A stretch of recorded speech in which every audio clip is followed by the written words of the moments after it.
अस्सलाम वालेकुम। उम्मीद करता हूँ फिट होंगे, बेहतरीन होंगे, अपनी लाइफ अच्छे से एंजॉय कर रहे होंगे। हम दिनों की तरह आज एक और वीडियो और उसका टाइटल है वीडियो है जी प्लानिंग ऑफ आर्टिकल 370 रिमूवल और इसका पार्ट 2 है जी। और काफी लोग कह रहे थे कि पार्ट 2 लेके आएं, क्योंकि हमने बोला था कि आप बोलेंगे तो हम लेके आएंगे, तो हम लेके आ गए हैं। और कोई ऐसे में भाग्य नहीं है और अभी देखते हैं। और ओरिजिनल वीडियो का लिंक भी डिस्क्रिप्शन में मौजूद होगा, लाजमी इनको भी सपोर्ट करें और हमें भी सपोर्ट करें। मेरा नाम है राणा मोहम्मद, मेरे साथ हैं मोहम्मद समीर खोखर। हमारी शकलानी बाल सो होगा स्टार्ट। तो हटाना बहुत ही टेढ़ी खीर हो गई थी और यही रीजन था कि कश्मीर के लीडर एकदम कॉन्फिडेंट होकर बोलते थे कि आर्टिकल 370 कभी भी नहीं हट सकता। We will never be able to remove Article 370. जरा करके दिखाएं फिर देखें। 207 हुकूमत करेगी तो भी वो होता है। You cannot touch Article 370. वो कभी भी अगर वो 10 दफा भी हिंदुस्तान के प्राइम मिनिस्टर बनेंगे तो 370 को नहीं छोड़ सकते। लेकिन हटाया गया और इतनी प्लानिंग के साथ हटाया गया कि हर कोई हैरान हो गया। अनुच्छेद 370 के सभी खंड लागू नहीं होंगे। 4-5 साल पहले इसकी प्लानिंग करके इसको हटाया गया। अभी आगे एक एक चीज बताऊंगा कि किस तरीके से हटाया गया था और क्या क्या चीजें सेट की गई थी। तो उस टाइम पे जब ये आर्टिकल 370 लाया गया था तो हर कोई इससे एग्री था। शेख अब्दुल्ला को लगा कि आगे चल के डेमोक्रेसी आएगी, हेड ऑफ स्टेट बनेंगे। इधर राजा हरि सिंह ने कहा कि जैसे यूके में मोनार्की होती है, क्वीन और प्रिंस होते हैं, मैं भी वैसे ही बन जाऊंगा। तो वो भी एग्री हो गए।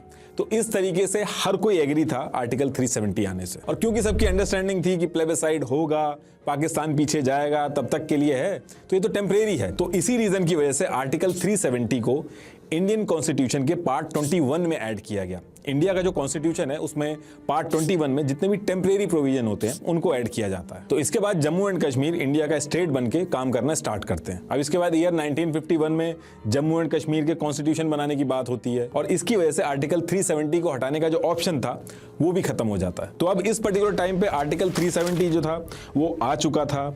जम्मू एंड कश्मीर इंडिया का इंटीग्रल पार्ट बन चुका था, दोनों मिलकर साथ में काम कर रहे थे। लेकिन दिक्कत ये आ रही थी, जो इंडिया की बाकी कॉन्स्टिट्यूशनल बॉडी थी जैसे सुप्रीम कोर्ट हो गया, बाकी भी जो प्रोविजंस थे, बैंकिंग, इलेक्शन कमीशन, सीएजी, कई सारे डायरेक्टिव प्रिंसिपल, फंडामेंटल राइट्स, तो ये सारी चीजें जम्मू एंड कश्मीर के अंदर लागू नहीं हो पा रही थी।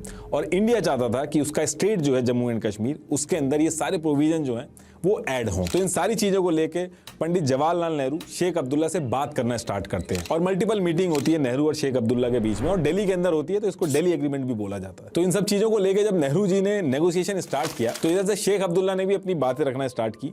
उसने कहा कि आप प्रोविजन तो ऐड करना चाह रहे हो, लेकिन कश्मीर का अपना खुद का झंडा होगा, उसका खुद का अपना पीएम होगा जिसको सदर ए रियासत बोला जाएगा। इसके साथ साथ जम्मू एंड कश्मीर का एक स्टेट सब्जेक्ट लॉ 1927 था, इसकी भी डिमांड करी शेख अब्दुल्ला ने कि ये भी एप्लीकेबल होना चाहिए। अब क्वेश्चन ये है कि ये स्टेट सब्जेक्ट लॉ 1927 क्या है। तो देखिए 1927 में राजा हरि सिंह इसको लेके आए थे जम्मू एंड कश्मीर की जो लोकल पॉपुलेशन थी उनके राइट्स एंड आइडेंटिटी को प्रोटेक्ट करने के लिए, ताकि आसपास के एरिया के जो बिजनेसमैन थे और वर्कर थे उस टाइम पे जम्मू एंड कश्मीर में आते थे तो वहां की आइडेंटिटी या डेमोग्राफी चेंज ना कर दें।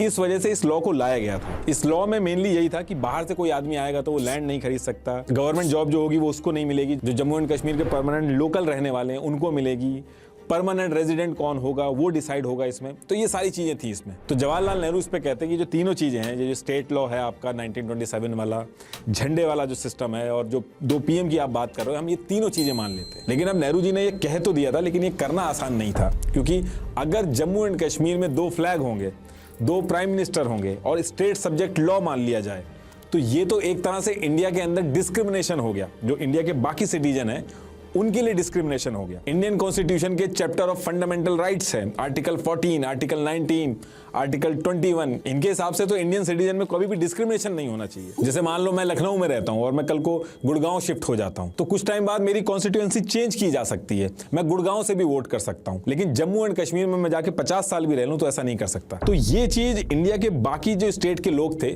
उनके साथ तो डिस्क्रिमिनेशन हो गया, क्योंकि वो लोग जम्मू एंड कश्मीर में जाके ना तो जमीन खरीद सकते, ना गवर्नमेंट जॉब उनको मिलेगी, चाहे वो कितने भी साल रह ले वहां पे। अभी डिस्क्रिमिनेशन तो था, लेकिन उसके बाद भी इसको लाया गया, अलग अलग कॉन्स्टिट्यूशनल रेमेडीज जो होती हैं उनका यूज करके इसको लाया गया। और वो इसलिए लाया गया ताकि इंडिया के जो बाकी प्रोविजन है, जैसे सुप्रीम कोर्ट, इलेक्शन कमीशन, ये सारी चीजें जम्मू कश्मीर के अंदर भी लागू हों, और वो बहुत जरूरी थी। और यही वो टाइम था जब आर्टिकल 370 के अंडर आर्टिकल 35A लाया गया। और जिस तरीके से आर्टिकल 370 में मेंशन था कि पहले प्रेसिडेंशियल ऑर्डर लाना होगा, फिर जम्मू एंड कश्मीर की जो स्टेट होगी वो परमिशन देगी, तो ठीक उसी तरीके से आर्टिकल 35A को आर्टिकल 370 के अंदर लाया गया। इसीलिए आप देखोगे कि जो चीजें मेंशन है आर्टिकल 35A में, वो सब वही जम्मू एंड कश्मीर का जो स्टेट सब्जेक्ट लॉ 1927 है उसी से मिलती जुलती हैं। अब क्योंकि इसकी वजह से 2 फ्लैग हो गए थे, 2 PM बन गए थे और परमानेंट रेजिडेंस के जो रूल थे वो भी अलग थे, तो इसी वजह से आगे चल के लोग इसको कहते थे कि ये तो एक तरह से जम्मू एंड कश्मीर के अंदर ड्यूअल सिटीजनशिप है। तो आगे चल के आर्टिकल 35A जो था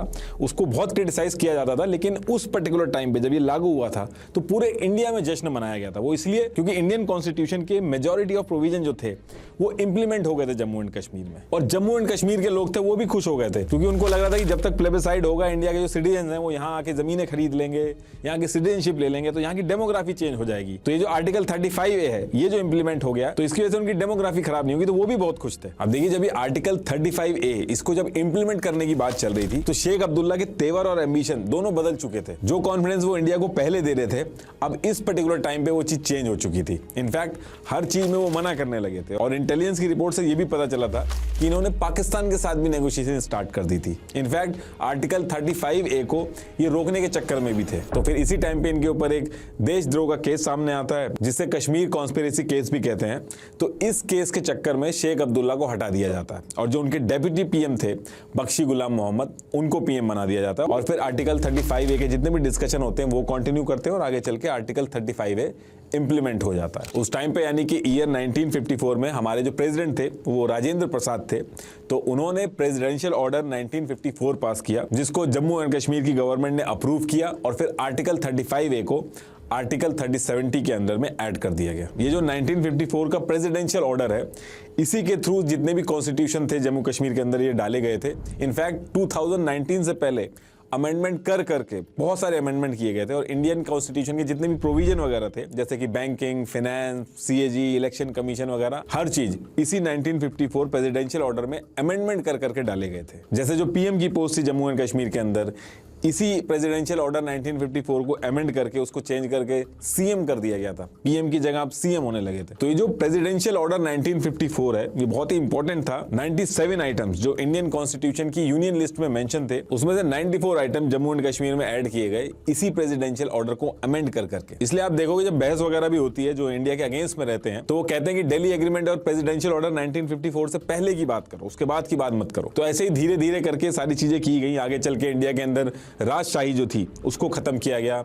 इंडिया चाइना वॉर हुई, इंडिया पाकिस्तान की वॉर हुई, पाकिस्तान की तरफ से इंसर्जेंसी भी काफी हुई जम्मू एंड कश्मीर के अंदर, क्योंकि वॉर में पाकिस्तान हार रहा था, तो उसने कश्मीर में इंसर्जेंसी करके कश्मीर के अंदर जो प्रॉक्सी वॉर वगैरह होती है उसका सहारा लिया, जिसकी वजह से मल्टीपल ऐसे इवेंट हुए, 40,000 से ज्यादा लोगों की जान गई और हजारों इंडियन आर्मी के जवान शहीद हुए। तो इस पूरे टाइम पे कश्मीर में क्या क्या इवेंट हुए, कितना अनरेस्ट था, वो आपको ऑलरेडी पता है। तो ये जो सारे इवेंट हुए, इसके बाद जम्मू एंड कश्मीर रीजन की जो डेमोग्राफी थी वो भी चेंज हुई, और वो कैसे हुई एक बार जल्दी से वो भी दिखा देता हूं आपको। उसके बाद डायरेक्ट आर्टिकल 370 कैसे हटा उसकी बात करेंगे। ये लाइन है, ये जम्मू से शुरू होती है NJ 9842 तक, यही लाइन LOC है जहां पे लड़ाई रुकी थी। इसके बाद कई सालों बाद इंडिया को पता चलता है कि पाकिस्तान इस एरिया को लेने का प्लान कर रहा है, तो इंडिया सियाचिन ग्लेशियर जो था उसके अंदर भी अपनी आर्मी बैठा देती है, जिससे NJ 9842 से बढ़ के LOC जो है वो यहां तक हो गई। इस पॉइंट को इंदिरा कोल कहा जाता है। फिर आगे चल के आपको पता है कि चाइना ने हमसे ये पार्ट ले लिया। ये पाकिस्तान ऑक्यूपाइड कश्मीर है, ये 3 पार्ट में चल रहा है। ये पार्ट जिसको सक्शाम वैली बोलते हैं, तो ये पार्ट तो पाकिस्तान ने चाइना को दे दिया। बाकी जो एरिया है उसको पाकिस्तान ने 2 पार्ट में डिवाइड कर दिया। एक गिलगिट बाल्टिस्तान जिसको पाकिस्तान खुद चला रहा है, और दूसरा ये मीरपुर मुजफ्फराबाद वाला एरिया जिसको पाकिस्तान आजाद कश्मीर के नाम से बुलाता है। इसको पाकिस्तान एक इंडिपेंडेंट स्टेट कहता है। यहाँ पे इन्होंने एक अलग से प्रेसिडेंट, PM ये सब अपॉइंट कर दिए, हालांकि चलाता इसको पाकिस्तान ही है। और अब बात करते हैं कि जो आर्टिकल 370 है ये हटा कैसे। तो देखिए होता क्या है कि सेम टाइम पे बीजेपी जो पॉलिटिकल पार्टी है वो बहुत तेजी से ऊपर आ रही थी, और बीजेपी के जो नेता थे वो आर्टिकल 370 और नेहरू जी ने जिस तरीके से इस पूरी सिचुएशन को डील किया था इससे बहुत गुस्सा थी। इनफैक्ट बीजेपी ने आगे चल के अपने मैनिफेस्टो में भी डाल रखा था कि हमारी सरकार बनेगी तो हम आर्टिकल 370 को हटा देंगे। उस टाइम पे मोदी जी ऐसे धरना देते थे, लाल चौक में फैसला हो जाएगा किसने अपनी मां का दूध पिया। और आपने नारे भी सुने होंगे बीजेपी के नेताओं के मुंह से कि एक देश में 2 विधान, 2 निशान, 2 प्रधान नहीं चलेंगे। एक देश में 2 विधान, 2 प्रधान और 2 निशान नहीं चलेंगे, तो नहीं ही चलेंगे। लेकिन हो ये रहा था कि बीजेपी जम्मू एंड कश्मीर के अंदर चुनाव तो लड़ रही थी, लेकिन उतनी सीट्स नहीं मिल रही थी। और फिर इसके बाद ईयर आता है 2014 और फिर 25 नवंबर 2014 से 20 दिसंबर 2014 तक जम्मू एंड कश्मीर में इलेक्शन होते हैं और बीजेपी पूरी जान लगा के इलेक्शन लड़ती है। और इस बार जब रिजल्ट आता है तो हर कोई शॉक था। बीजेपी जिसको ज्यादा सीटें नहीं मिलती थी जम्मू एंड कश्मीर में, उसको 25 सीटें मिली, जो कि पीडीपी से 3 सीटें पीछे थी। पीडीपी को 28 सीट मिली थी। और इस इलेक्शन में बीजेपी ने जो नंबर अचीव किया था, उसकी वजह से सिचुएशन ऐसी बन रही थी कि बीजेपी के सपोर्ट के बिना जम्मू एंड कश्मीर में गवर्नमेंट बनाना मुश्किल हो रहा था, क्योंकि बाकी जितनी पार्टी थी उनमें भी लड़ाई थी। तो फिर यहां से बीजेपी ने क्या किया, पीडीपी जो कि आइडियोलॉजिकली बिल्कुल अपोजिट है बीजेपी से, उससे बात करना स्टार्ट किया। और अचानक से पता चलता है कि 25 फरवरी 2015 को अमित शाह और महबूबा मुफ्ती प्रेस कॉन्फ्रेंस कर देते हैं और फिर 1 मार्च 2015 को दोनों मिलके जम्मू एंड कश्मीर में सरकार बना लेते हैं। ये पहली बार था जब बीजेपी ने पीडीपी का सपोर्ट किया था। और ये जो डेट है 1 मार्च 2015, ऐसा माना जाता है कि इसी दिन आर्टिकल 370 हटाने की नींव रख दी गई थी। जो डिमांड थी पीडीपी की, बीजेपी ने सारी की सारी मान ली थी। मुफ्ती मोहम्मद सईद को सीएम बनाना था, बीजेपी मान गई। और बीजेपी के निर्मल कुमार सिंह जो थे, उनको डेप्यूटी सीएम बना दिया गया था। और बीजेपी इसमें कोई इंटरफेरेंस नहीं करती है, वो चुपचाप मान जाती है। अब इसके 1-2 साल तक ये लोग सरकार चलाते हैं। उसके बाद डेट आती है 19 जून 2018 और ऐसा माना जाता है कि इस पर्टिकुलर टाइम तक बीजेपी ने अपनी पूरी प्लानिंग कर ली थी। हालांकि ये एक अजम्पशन है, इसका कोई प्रूफ नहीं है, लेकिन ऐसा कहा जाता है। तो अब होता क्या है कि 19 जून 2018 को अचानक से बीजेपी ने सपोर्ट वापस ले लिया पीडीपी से। तो अब सपोर्ट वापस ले लिया तो इसका क्या मतलब हुआ?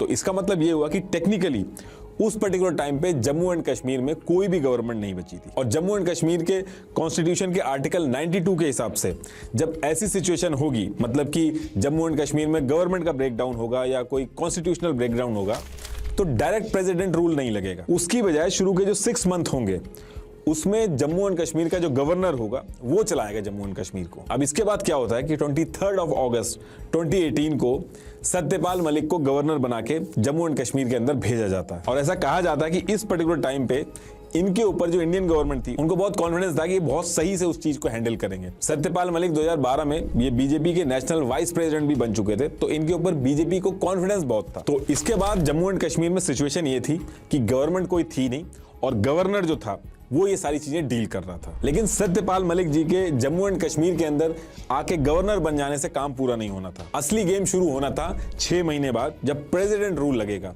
और सब लोग उसी का वेट कर रहे थे कि 6 महीने पूरे हों और प्रेसिडेंट रूल लगे जम्मू एंड कश्मीर के अंदर। अब ये जो 6 महीने बचे थे, इस बीच में अगर गवर्नमेंट बन जाती तो दिक्कत आती आर्टिकल 370 को हटाने में। देखिए अभी थोड़ा सा वेट करिएगा, अभी ये जो सारी चीजें मैं बता रहा हूँ ये अभी सेंस करेंगी, ये सारी चीजें जाके एक ही जगह मिलेंगी। तो ये जो 6 महीने का टाइम था, इस पर्टिकुलर टाइम पे बीजेपी का बिल्कुल मन नहीं था गवर्नमेंट बनाने का, तो वो अपना चुपचाप बैठ जाती है। अब बीजेपी तो बैठ जाती है, लेकिन इसके बाद क्या होता है कि बाकी पार्टियां जो थी, जैसे पीडीपी, कांग्रेस, नेशनल कांग्रेस, इन सब के डिस्कशन स्टार्ट हो जाते हैं और ये सब अपने डिफरेंसेस जो थे इनके, उनको दूर करके 21 नवंबर 2018 को, यानी कि 6 महीने पूरे होने से जस्ट 1 महीना पहले ही कोशिश करते हैं गवर्नमेंट बनाने की। और ये तीनों पार्टियां एक साथ आ जाती हैं। और ये जो तीनों पार्टियां थी, ये उस पर्टिकुलर टाइम पे क्लूलेस थी।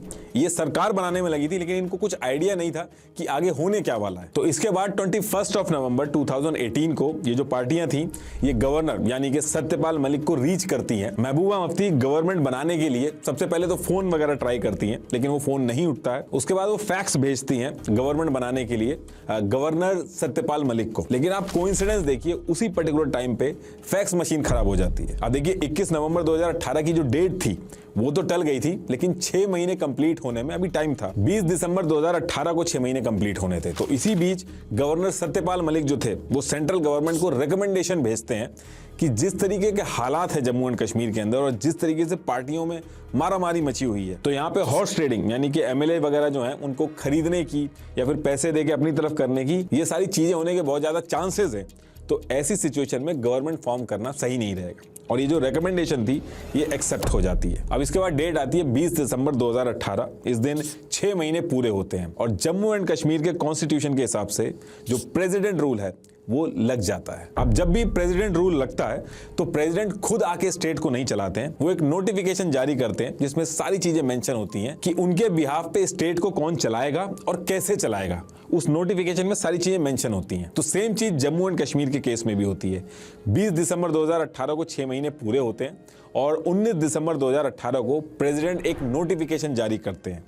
ये है वो नोटिफिकेशन। इसके सेकंड पेज के फर्स्ट पार्ट को देखिए, इसमें मेंशन है कि जो गवर्नर है वही प्रेसिडेंट के बिहाफ पे जम्मू एंड कश्मीर को चलाएगा, जो कि सत्यपाल मलिक है। अब आप कहोगे कि ये जो 6 महीने थे इसका क्यों वेट हो रहा था? इस पर्टिकुलर टाइम पे भी तो गवर्नर सत्यपाल मलिक ही थे और वही जम्मू एंड कश्मीर को चला रहे थे। तो देखिए, प्रेसिडेंट रूल लगने से पहले गवर्नर के हाथ में ज्यादा पावर नहीं थी, लेकिन 6 महीने कंप्लीट होने के बाद जब प्रेसिडेंट रूल लगा तो गवर्नर के हाथ में बहुत सारी पावर आ गई। इस प्रेसिडेंट रूल लगने और प्रेसिडेंट का जो नोटिफिकेशन आया था, इसकी वजह से जो गवर्नर था जम्मू एंड कश्मीर का, यानी कि सत्यपाल मलिक, उनके पास इतनी पावर आ गई थी जितनी एक देश के प्राइम मिनिस्टर के पास होती है। सिंपल भाषा में बस इतना समझ लीजिए कि जम्मू एंड कश्मीर के जो गवर्नर थे सत्यपाल मलिक, वो जम्मू एंड कश्मीर के पीएम की तरह एक्ट करने लगे थे। अब आते हैं दूसरी बात पे। अब इसी नोटिफिकेशन में फर्स्ट पेज के ख सेक्शन में देखिए, इसमें यह है कि देखिए जम्मू एंड कश्मीर में गवर्नमेंट है नहीं, विधानसभा जो है वो भंग हो रखी है।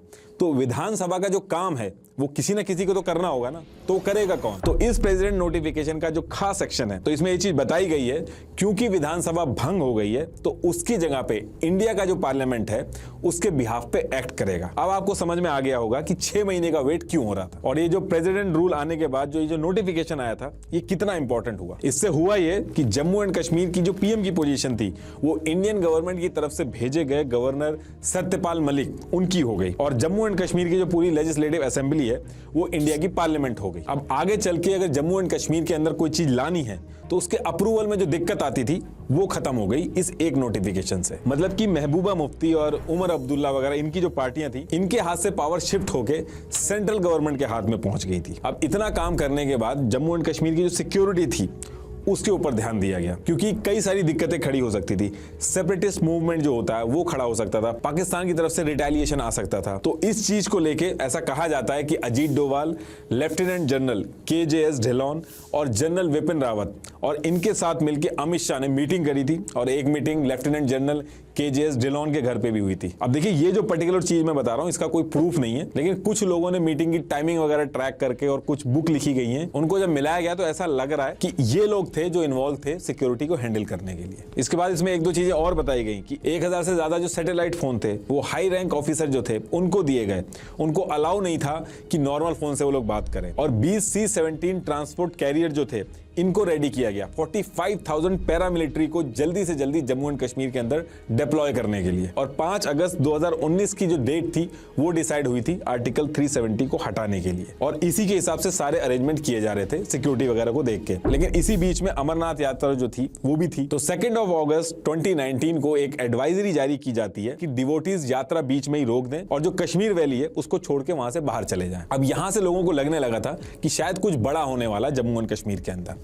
फिर इसके 2 दिन बाद 4 अगस्त 2019 को जितने कश्मीर के लोकल लीडर थे इनको हाउस अरेस्ट नजरबंद कर दिया गया और मोबाइल भी ले लिए गए इनसे। और उसी दिन रात में धारा 144 भी लागू कर दी गई। और इसमें यह भी बताया गया कि 4 अगस्त की जो रात थी, आधी रात में ही पीएम मोदी जो थे वो एक सीक्रेट गाड़ी में प्रेसिडेंट हाउस पहुंचते हैं और ऐसा माना जाता है कि 5 अगस्त 2019 को यानी कि नेक्स्ट डे मॉर्निंग में जो होना था उसके डिस्कशन के बारे में बात करने के लिए गए थे। अब इसके बाद वो दिन आ जाता है जिस दिन आर्टिकल 370 को हटाना था, यानी कि 5 अगस्त 2019 मॉर्निंग का टाइम था और मॉर्निंग में ही इंडिया के जो प्रेसिडेंट हैं वो एक नोटिस इशू करते हैं। ये उस नोटिस की कॉपी है। अब देखिए, क्वेश्चन ये है कि नोटिफिकेशन का मतलब क्या था और इसको इशू क्यों किया गया। तो देखिए, शुरू में मैंने एक चीज बताई थी आपको, आर्टिकल 370 को हटाने के लिए एक प्रोसेस है जिसमें जम्मू एंड कश्मीर की जो गवर्नमेंट है और कॉन्स्टिट्यूएंट असेंबली से परमिशन लेनी होगी, तभी आर्टिकल 370 हट सकता है। अब कॉन्स्टिट्यूएंट असेंबली जो है जम्मू एंड कश्मीर की वो तो डिसॉल्व हो गई है, वो तो है नहीं, तो फिर अप्रूवल कौन देगा। तो ये जो प्रेसिडेंट का नोटिफिकेशन आया था मॉर्निंग में,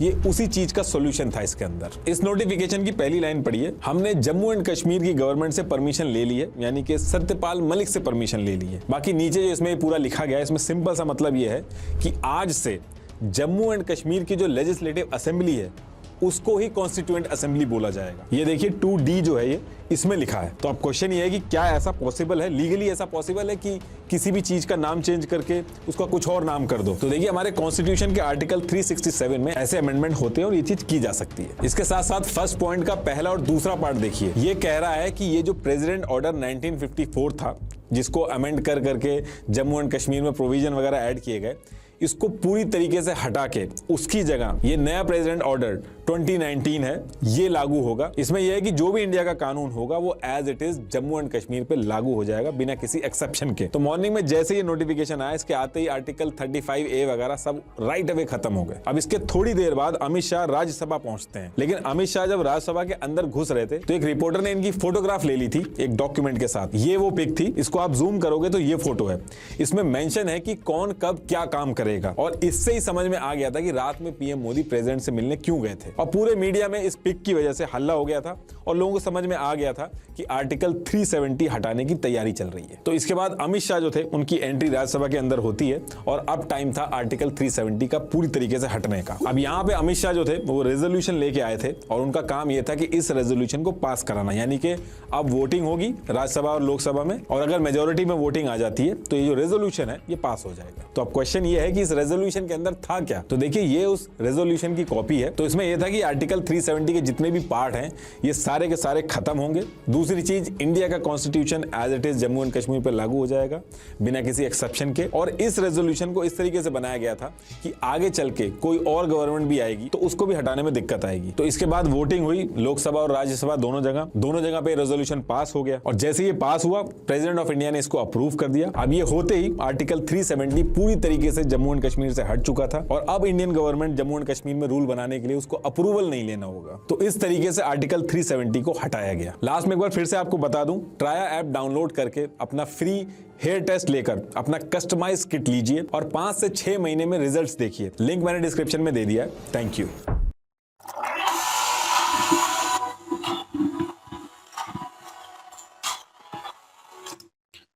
जी बिल्कुल जी। और ये तो बात ठीक है कि ये पहले से ही तैयारियां हो रही थी, क्योंकि पाकिस्तान में ये चीज़ की न्यूज़ के चर्चे थे बहुत पहले से ही।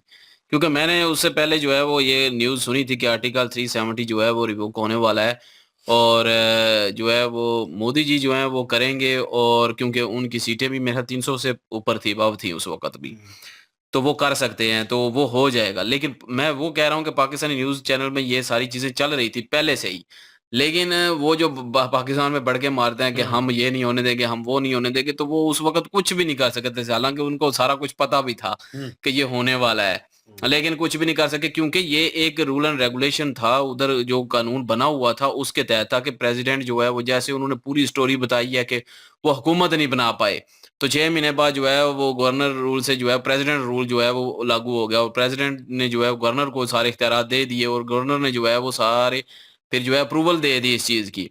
ये चीज़ तो सारी कुछ क्लियर हो गई हमें कि कैसे हुआ, क्यों हुआ। फिर लोकसभा में भी जाना था, वहाँ पे भी वोटिंग होनी थी, तो वहाँ पे ज़्यादा अक्सरियत होने की वजह से मोदी जी की प्रूव हो गया वो वोटिंग में भी। तो उसके अलावा जो है वो पिछली जो पार्ट था उसमें मैंने ये बोला था कि लोग समझ रहे थे कि मैंने ये बोला है कि ये कश्मीर पार्ट ऑफ पाकिस्तान था। मैंने ये नहीं बोला। मैंने उस वक्त ये बोला था कि उस वक्त कश्मीर जो है पाकिस्तान के साथ जो है वो ट्रेड वगैरह में जो है वो लगा हुआ था। तो ट्रेड जो है उसके बाद पाकिस्तान ने वहाँ पे कबायली भेजे और कब्जा करने की कोशिश की। तो इस तरह जो है वो जो पहले मेरे ख्याल में दूसरा स्टेट कौन सा था जिस पे वो मुस्लिम हुक्मरान था और इंडिया ने जो है वो उस पे कब्जा किया, गुजरात के पास जो था, मुझे अब याद नहीं आ रहा। तो उसके अलावा हैदराबाद ने भी जो कांड किए, उसके बाद हैदराबाद में भी ये सारा कुछ हुआ था। तो मैंने कहा था उस वक़्त सारे कर रहे हैं इसी तरह जो है वो कब्ज़े, मतलब किसी पे भी कब्ज़ा करना शुरू कर रहे थे। पाकिस्तान भी चाहता था कि सारी ज़मीन आ जाए, इंडिया भी चाहता था कि वो सारा कुछ आ जाए। तो उस लिहाज से पाकिस्तान ने पहल करके जो है वो वहाँ पे हमला कर दिया। उस वक़्त तक इंडिया के पास कश्मीर जो है वो नहीं था। तो उस वक़्त जो है वो मैं वही कह रहा था कि उस वक़्त इंडिया के पास कश्मीर नहीं था जिस वक़्त पाकिस्तान ने कब्ज़ा करने की कोशिश की। तो वो कश्मीर का और पाकिस्तान का मामला था उस वक़्त। तो बाद में जो है वो इंडिया ने जो जब वो राजा हरि सिंह ने जाके इंडिया से मुआहदा कर लिया कि कश्मीर सारा इंडिया को दे दिया, उसके बाद इंडिया का और पाकिस्तान का मसला बना था। और उसके बाद जो है वो इंडिया की फ़ौज आई थी उधर कश्मीर में। उससे पहले इंडिया का कोई तल्लक नहीं था कश्मीर के साथ। तो बाद में जब उस वक़्त तक फ़ौज पहुँच चुकी थी आधे से ज़्यादा, लेकिन इंडियन फ़ौज आई, उसने पीछे कर दिया, धकेल दिया। फिर वो नेहरू जी गए यूएन में, वहाँ पे वो जो है फ़ौजें रोक दी गई। तो उसके बाद वोटिंग का आता है, तो मैं वो कहा था कि उधर पाकिस्तान की गलती थी। तो जो गलती है वो तो मैं मानूँगा ना। पहली बात है कि कब्ज़ा भी नहीं करना चाहिए था, तरीके से लेते, तरीके से बात होती। तो लेकिन चलें वो हो गया उधर से वो आगे वो वहां पे रुक गया यूएन में चली गई बात तो वहां पे वोटिंग की बात आई जाहिर है जिधर लोग चाहेंगे उसी उसी को मिलना चाहिए था लोग जो अक्सरियत कहती तो वोटिंग का सिलसिला आना था तो वोटिंग में जो है वो पाकिस्तान ने फौज अपनी पीछे करनी थी इंडिया ने आधी अपनी फौज पीछे करनी थी बाद में तो लेकिन पाकिस्तान ने वो फौज पीछे नहीं की तो मैंने कहा कि उस वक्त पाकिस्तान की फौज ने पाकिस्तान के हुक्मरानों ने गलती की थी क्यों गलती की थी कि उस वक्त वोटिंग करा लेते आज ये या तो वो पाकिस्तान के साथ सारा मिल जाता या सारा इंडिया के साथ मिल जाता और आज जो है वो ये जितना स्यापा पड़ा हुआ है जितनी बाद में भी जंगें हुई हैं वो कम से कम ना होती तो मेरा कहने का ये मतलब था तो कोई ना कोई मसले का हल उस वक्त निकल आता और बाद में जितने स्यापे पड़े हैं इंडिया पाकिस्तान के तलकात भी इस चीज से खराब हुए वो सारी चीजें ठप हो जाती अगर वहां पे जो है वो नितिन भाई ने भी बोला कि कश्मीर पे अगर इंडिया हक जाता तो जूनागढ़ मेरे ख्याल में जूनागढ़ था नाम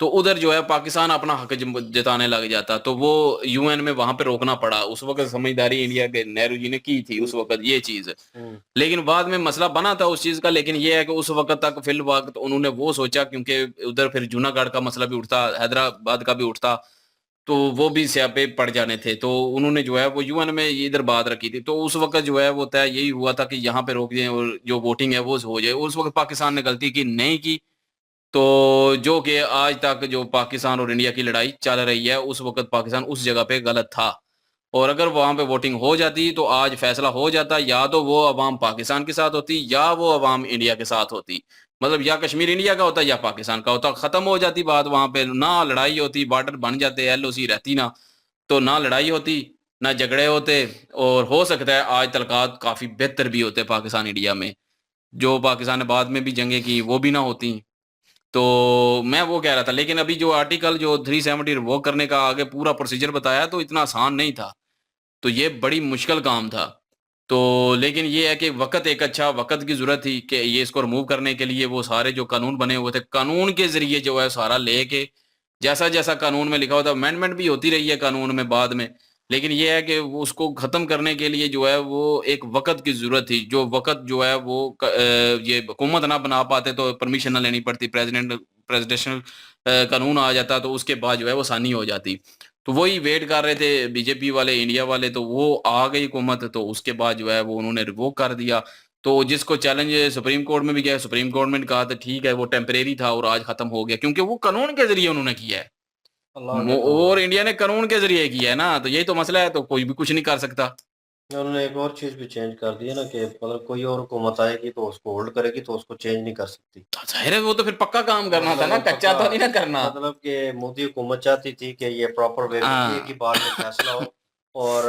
आप स्ट्रेटजी देख लें हमें तो स्टार्टिंग वे में जब पता चला कि रिवोक हुआ है तो कुछ ज्यादा समझ ही नहीं थी बस इतना पता था कि मतलब वो प्रॉपर्टी नहीं खरीद सकता था, तो वो एक किस्म की इजाजत मिल गई है ठीक है और इंडिया का हिस्सा बन गया है वो प्रॉपर वे में ठीक है और ये चीजें थोड़ी बहुत वो ऊपर ऊपर से समझ आ रही थी अभी डीपली उन्होंने ये चीजें बताई हैं कि किस तरह वो लॉ पास किया गया था और उस लॉ को खत्म करने के लिए प्रॉपर एक कानून के वे में ठीक है गवर्नमेंट के वे में जाना था आपने तो किस तरह वो मलिक साहब को बीच में लेकर आए और सत्ते पे मलिक और उनको लेकर आना और उनको फिर सारी पावर्स देना और उनके थ्रू फिर काम करवाना ताकि कोई एलिगेशन ना लग सके कहीं कहीं से कोई ऐसा ना कह सके जोर जबरदस्ती की है यार ये लॉ के हिसाब से बनता नहीं था जैसे वो जो है दूसरे लीडरान जो है वो बीच में उनके इंटरव्यूज भी क्लिप भी चलाए हैं उन्होंने इसी वजह से चलाए हैं कि वो इसीलिए बड़े कॉन्फिडेंस के साथ कह रहे थे कि कोई भी इसको हटा नहीं सकता किसी के बस में नहीं है लेकिन एक बार छोड़ के 10 बार भी प्राइम मिनिस्टर को बने ना तब भी नहीं कर सकते वो नहीं कर सकते थे वो अपने तरीके से बता रहे थे और नहीं कर सकते अगर बात की जाए तो इन्होंने बड़े सालों से ये प्लानिंग की हुई थी और बहुत ही सालों से ये सोचा जा रहा था कि जो हम रिएक्ट करेंगे तो उसका जो रिएक्शन आएगा हमने उसको किस तरह फेस करना है इन सारी चीजों के ऊपर अमल किया गया और जिस जिस स्टेप को लेना था उसके रिजल्ट्स पहले सोचे गए हैं और उनके हल निकाले गए हैं देखिए कि कितनी बेहतरीन हिकमत अमली की है कि सारा कुछ पता था प्लान पता था बीजेपी को हमने किस लेवल पर गवर्नमेंट को सपोर्ट करना है और कब करना है और किस हद तक करना है वो इन सारी चीजों को महबूबा मुफ्ती के साथ उन्होंने मिलकर डील की फिर उन्होंने टाइम लिमिट्स पहले से सोच रखा था कि किस टाइम लिमिट्स में जाके तो हमने इनको जो सपोर्ट किया हुआ है उससे पीछे हटना है और कैसे कवर अप करना है पीछे भी हट गए थे और ऑन टाइम हटे, और मैं प्लानिंग देख रहा था प्रॉपर वे में। अभी वो उन्होंने जैसे कहा कि मोदी जो है वो प्राइवेट गाड़ी में वहां पे पहुंचे और उन्होंने रातों रात ये फैसला किया, और ये शो ऑफ भी करना, वो मीडिया पे तस्वीर आ गई, अमित शाह ने वो डॉक्यूमेंट्स उठाए हुए थे, इतने कॉन्फिडेंशियल हों तो वो हाइड करके रखते हैं, वो इस तरह सामने नहीं देते। उन्होंने जानबूझकर वो सामने किए, एक किस्म का इशारा दिया। और जिस तरह उन्होंने जितने भी वहाँ पे कश्मीरी वो कोई फंक्शन चल रहा था, मेरे ख्याल में फेस्टिवल चल रहा था। हाँ, वो मेरे ख्याल में यात्रियों का था एक। हाँ, तो उस वक़्त मुझे पता चला था कि कश्मीर को खाली करवा दिया, क्योंकि कर्फ्यू लगा था ना, वो तो सच्ची बात है, कर्फ्यू तो लगा था कि दंगे ना हों, ये जो है वो एहतजाज ना हो। बिल्कुल वो स्थिति जो है वो बन जानी थी, और उन्होंने उस चीज़ के ऊपर किया, और कहीं ना कहीं लोगों को पता चल गया था जिनको इन्फॉर्मेशन थी। जैसे हम लोग हैं, हमें नहीं पता था मतलब ये 370 क्या है, उसे रिवोक करने से क्या होगा, लेकिन गवर्नमेंट ने वो प्री प्लान जो है फुल तैयार कर लिया था, और उसके ऊपर इम्प्लीमेंट होना था, और ये मेरे ख्याल में अच्छी चीज़ हुई है, इसमें कोई बुरी चीज़ तो नहीं है। और जहाँ तक हम देख रहे हैं, हमें तो कोई ऐसी चीज़ नज़र नहीं आई कि वो हटने से कश्मीरियों को नुकसान हुआ हो, या ऐसे बहुत को सारे पाकिस्तान डिफरेंस को नुकसान थे हुआ जो हो, खत्म हो चुके। एक तो झंडा एक हो गया, एक जो अलग से हुकूमत बनानी पड़ती वो थी, एक खत्म हो अलग से गए। पॉलिसी, रूल एंड हाँ, रेगुलेशन, वो सारी चीजें खत्म हुई हैं। एक प्राइम मिनिस्टर है, उसको पता है कि मैंने ये मेरे देश का हिस्सा और मैंने इनको किस तरह लेके चलना है, और ये हटाने के बाद ही कश्मीर ने डेवलप किया। ये पाक उसके हाँ उससे जी, पहले तो बस इन्होंने फंडिंग करनी थी कि जो इंडियन गवर्नमेंट थी, ये अपनी जो भी उनका फंड बनता था, जो बजट बनता था, ये उन तक भेज देते थे, वहां हाँ। की जो लोकल गवर्नमेंट थी, लेकिन वो प्रॉपर वे में वहां के लोगों तक नहीं पहुंचता था। और ये भी चीज़ है, और लास्ट एक दो वीडियो हमने की थी, तो उसमें वो कह रहे थे कि लोग यहाँ पे आना नहीं चाह रहे, आते नहीं हैं, तो क्यों? क्योंकि वो प्रॉपर्टी नहीं खरीद सकते थे, और फिर प्रॉपर्टी नहीं खरीदेंगे तो किस तरह मतलब यहाँ पे सरवाइव करेंगे। तो सेकंड थिंग के लोगों में वो डर, वो चीज़ बैठी हुई है, ठीक है ना, क्योंकि वो एक वॉर जोन बना हुआ था, और एलओसी है बिल्कुल नज़दीक, तो वो साथ में जो हमसाया मुल्क हम है पाकिस्तानी, तो पाकिस्तान से उनको इस चीज़ का ही खतरा था कि यार ये आए दिन जनाब हम अगर वहाँ पे प्रॉपर्टी ले लेते हैं, वहाँ पे कोई कारोबार शुरू कर देते हैं, तो उसमें नुकसान होगा आने वाले वक़्त में। तो लोगों में वो चीज़ भी पाई जा रही थी, और वो भी क्लियर होगी भाई, आप प्रॉपर्टी वहाँ पे खरीद सकते हैं, और बल्कि अब तो सब टाटा, कुछ हो सकता है। जैसे आप इंडिया में दूसरी स्टेट्स में कर रहे हैं, वैसे ही आप वहाँ पे कर सकते हैं, बिल्कुल मतलब वो टाटा भी हिस्सा बने। अपने काफी सारे प्रोजेक्ट्स वहां पे शुरू कर रहे हैं। अंडानी ग्रुप जो है, वहां के जो इंडियन जो बिजनेसमैन है, उन्होंने हाथ डाल लिया है, हाँ, तो बहुत अच्छे तरीके से वो मैनेज करेंगे और डेवलप करेंगे। मेरे ख्याल में हो भी रहा है, और आने वाले वक़्त में वो जो है जैसे ही देखा जाएगा, जैसे इंडियन दूसरी स्टेट्स देखी जाती हैं, उनमें तरक्की के काम देखे जाते हैं, लोग उनको एप्रिशिएट करते हैं, और वैसे ही मेरे ख्याल में वहाँ पे भी नज़र आएगा। तो हमारे ख्याल में तो नहीं, लेकिन पाकिस्तानी मीडिया ने बहुत ज़्यादा इस चीज़ को हाईलाइट किया और हाइप क्रिएट की कि यार ये गलत हो गया, वो कश्मीरी हम लोगों के साथ मिलना चाहते थे, और ये हो गया। हालाँकि रियलिटी सबको पता है, जो हम अपने पहले कर कश्मीरियों के लेते साथ ना, पहले फिर भी कोई चांस थे, वोटिंग करवा लेता पाकिस्तान, कुछ चांस थे उस वक़्त। शायद हो जाता। ठीक है, शायद पाकिस्तान के साथ मिल जाता कश्मीर, लेकिन अभी जो है वोटिंग पाकिस्तान बेशक करवाए, लेकिन वहाँ की अवाम अब पाकिस्तान के साथ नहीं आना आप चाहती। पाकिस्तान वोटिंग के लिए वो मान इंडिया के साथ ही रहेगी। अब तो वोटिंग कराए, जो मर्ज़ी है करे। आप पाकिस्तान वोटिंग के लिए जाएंगे नहीं, उसको हाँ। पता है जो रियलिटी है। तो बहरहाल ये वीडियो इन्फॉर्मेशन वाली थी, और थैंक यू सो मच आप लोगों ने रिक्वेस्ट की सेकंड पार्ट के लिए, और सॉरी अबाउट दैट हम थोड़ा लेट हो गए, और एक दो कमेंट्स मैंने बीच में पढ़े हैं कि आप लोग कहाँ गायब हो गए थे। गायब कहीं नहीं थे, एक दो काम था, तो इसलिए जो है वो हम नहीं आ सके, और इस चैनल पे भी और दूसरे चैनल पे भी, उस चीज़ के लिए अगेन माजरत। और वीडियो आपने ये एंजॉय की होगी, तो एंजॉय किए तो लाइक कर दें, शेयर कर दें, सब्सक्राइब कर दें, और इनकी ओरिजिनल वीडियो की लिंक और महाभारत की लिंक भी डिस्क्रिप्शन में मौजूद होगी, वहाँ पे विजिट कर लीजिएगा। इंशाल्लाह मिलते हैं नेक्स्ट वीडियो में। अपना ख्याल रखिएगा, दुआ में याद रखिएगा, तब तक के लिए अल्लाह हाफ़िज़, पीस।